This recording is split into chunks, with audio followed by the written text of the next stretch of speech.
Picture this. You're the greatest warrior who ever lived. You've survived a war that lasted a decade. You've killed men by the hundreds. Poets are already writing about you before you're even dead.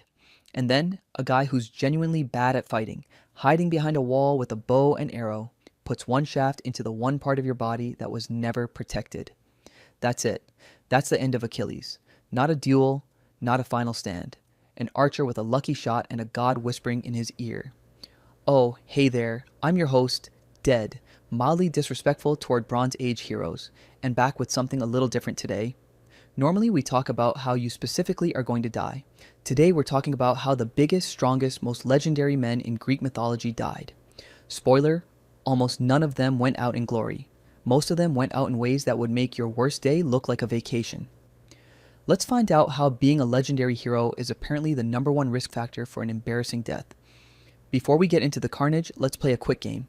True or false? Greek heroes mostly died in combat, sword in hand, facing their greatest enemy. False. Wildly false. Most of them died from betrayal, poison, falling debris, or their own arrogance. True or false? Being invulnerable meant you were basically unkillable.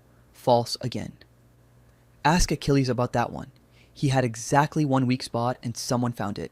True or false? The gods generally rewarded heroes for their accomplishments. Depends on their mood that day, honestly. Sometimes they helped. Sometimes they sent a single fly to end your entire flight career.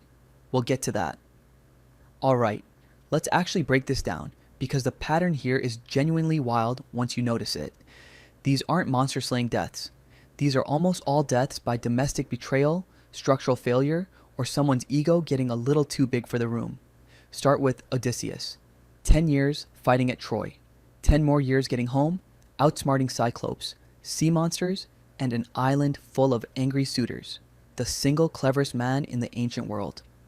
And he dies on a beach, killed by a son he never met, using a spear tipped with a stingray barb, because a prophecy about dying from the sea turned out to be extremely literal and extremely petty. He spent his whole life being the smartest guy in the room, and the universe still got him with a technicality. There's Hercules. This is a man who strangled a lion with his bare hands and wrestled death itself. And his cause of death is a robe. His wife sends him a gift soaked in what she thinks is a love potion. It's actually Hydra venom, courtesy of a dying centaur's parting act of spite. The second it touches his skin from body heat, it fuses to him like burning tar. He can't survive the poison that once helped him win a labor, and he ends up building his own funeral pyre and climbing onto it himself just to end the pain faster. The strongest man alive undone by laundry. Bellerophon's is almost funnier, in a bleak way. Kills the chimera, survives armies, starts thinking he's earned a permanent seat on Mount Olympus, so he tries to fly Pegasus straight up to the gods. Zeus's response is not lightning, not thunder, nothing dramatic. He sends one single gadfly to bite the horse mid-flight. Pegasus bucks, Bellerophon falls, and instead of dying on impact like a normal person, he survives, crippled, and spends the rest of his life wandering a flat, empty plain completely alone. Sometimes, the universe doesn't kill you for your arrogance. It just makes sure you live long enough to feel embarrassed about it. Hector's death is one of the few that's actually tragic instead of darkly comic. Best man in Troy, and everyone knows it, including the guy about to kill him. Achilles comes for him wearing brand new god-forged armor, and Hector runs 3 full laps around the walls of his own city with his family watching from above. Then Athena disguises herself as his brother, tells him she'll fight beside him, and the second he turns to face Achilles for real, she's gone. He reaches for backup that was never there. Achilles finds the one gap in the armor, and that's it. Then, because apparently that's not enough, he ties the body to his chariot and drags it around the city for days in front of Hector's own father and wife. Some deaths are brutal because of what happens to your body. This one's brutal because of what happens to your dignity, on a loop for an audience. Ajax's is honestly the saddest one on this list, and there's not a monster or a god directly involved at all. He carries Achilles' body off the battlefield with his own hands. When it comes time to hand out Achilles' armor, the Greeks give it to Odysseus instead, basically because Odysseus gave a better speech. Athena tips him into a full psychotic break out of spite, and he spends a night slaughtering livestock, convinced he's murdering the men who wronged him. When the madness lifts and he sees what he actually did, The humiliation is worse than any wound, and he falls on his own sword. The sword, by the way, was a gift from Hector, mortal enemies who respected each other, and the weapon outlives the friendship and ends up killing the man who received it as an honor. Agamemnon commands 1,000 ships, burns down Troy, and makes it home alive after 10 years of war, which should be the hard part. He's murdered in his own bathtub within days. His wife spent the entire decade he was gone planning it, because before the war even started, he sacrificed their daughter to get favorable winds for his fleet. She never forgave him. She draws him a bath, throws a net over him so he can't move, and her lover finishes the job with a blade while he's tangled up like a fish.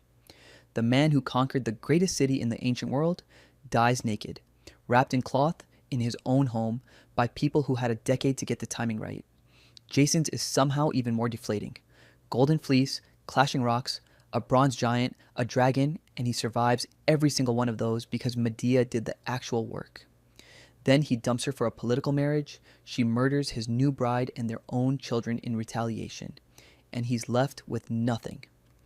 Years later, he's just sitting under the rotting hull of the Argo, the ship that made him famous, and a piece of it falls off and kills him. Not an enemy, not a monster. Structural decay. The ship that made his legend is the thing that ends his life, and there's nobody around to even record his last words. Theseus kills the Minotaur, founds Athens, and ends his life exiled on some island, getting pushed off a cliff by a king who invites him for a friendly walk because having him around is politically inconvenient. And Meleager, one of the greatest hunters alive, doesn't even get a wound. His mother burns a log she's kept hidden for decades because the fates once told her his life was tied to it, and he just weakens and dies as the wood turns to ash. No blade, no poison, just fire in a fireplace 3 rooms away. So what's the actual pattern here? Almost none of these men die the way their reputations promise. The threat was never really the monster, the army, or the enemy on the battlefield. It's family. It's pride. It's some small, stupid, human detail nobody accounted for. A robe, a log, a rotting plank, a misread prophecy. These are supposed to be the most powerful figures in the ancient world, immune to normal death, and it turns out the thing that gets them every single time is the same thing that gets regular people. Betrayal, jealousy, and thinking you're a little more untouchable than you actually are. Quick reality check, because this isn't just ancient trivia. Most of these accounts survive only in fragments. Later poets, lost epics we only know about because someone else quoted them centuries afterward. Homer didn't even write the heel detail for Achilles. That got added hundreds of years later by a completely different author. So even the myths themselves got mythologized over time, reshaped generation after generation into something a little more dramatic, a little more poetic, a little more useful as a warning. And maybe that's the actual lesson buried in all of this. Every one of these guys thought their strength, their cleverness, or their reputation made them exempt from the ordinary ways people get destroyed. It didn't.